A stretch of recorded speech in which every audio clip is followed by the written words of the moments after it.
À Job, Dieu se révèle comme la cause première, l'auteur de toute la création, laquelle repose sur lui. C'est une révélation analogue qu'il donne à Élie, dont il a fait l'éducation, dans les montagnes de Galaad.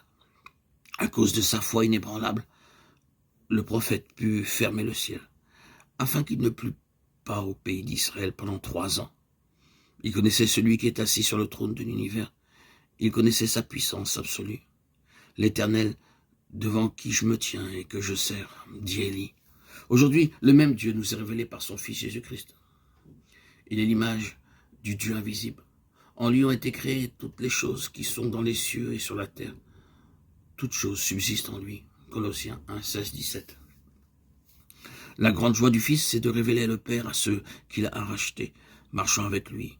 Ils contemplent à visage découvert la gloire du Seigneur et sont conduits de gloire en gloire par le Seigneur, l'Esprit toujours plus près de celui qui est assis sur le trône, jusqu'à ce qu'enfin Dieu leur soit révélé.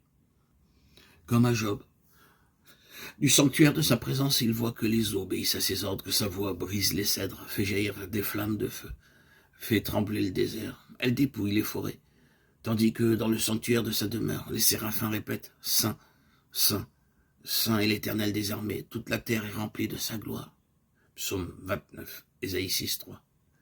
Cet épisode de la vie de Job nous montre que la connaissance intérieure de Dieu est donnée seulement quand l'âme a été dépouillée de tout ce qui peut obscurcir la vision intérieure, même à son insu.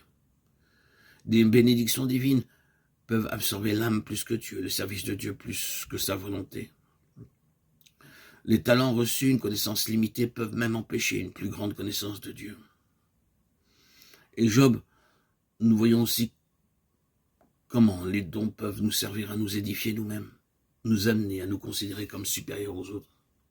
Mais le dépouillement de tout ce que nous imaginions posséder nous amène à cette expérience que n'ayant rien, nous possédons toutes choses en celui qui est la source et le propriétaire de toutes choses. J'avais entendu parler de toi, mais maintenant mon œil t'a vu, s'écrie Job, tandis qu'il embrasse d'un coup d'œil ce passé où il s'imaginait avoir atteint le parfait développement de la marche avec Dieu. Et de ce passé, il dit, oui, j'ai parlé sans les comprendre de merveilles qui me dépassent et que je ne conçois pas. Job se connaissait enfin, lui et sa mesure. Il est devenu le petit enfant décrit par Eliaou, l'enfant heureux de se reposer sur le cœur du Père, heureux de savoir ce que Dieu veut et rien de plus. Heureux d'être ce que le Père désire et se réjouisse des dons et des grâces qu'il accorde aux autres habitants de sa maison. Maintenant, mon œil t'a vu. Je me prends en horreur et je me répands dans la poussière et dans la cendre. Je me prends en horreur, une autre version rend ainsi ce passage. Je prends en horreur mes paroles. La révélation de Dieu, sa lumière donne à l'homme cette connaissance de soi qui l'abat, l'humilie. Ainsi plus tard, lorsque le prophète Ésaïe eut une révélation de Dieu, il s'écria « Je suis un homme dont les lèvres sont impures.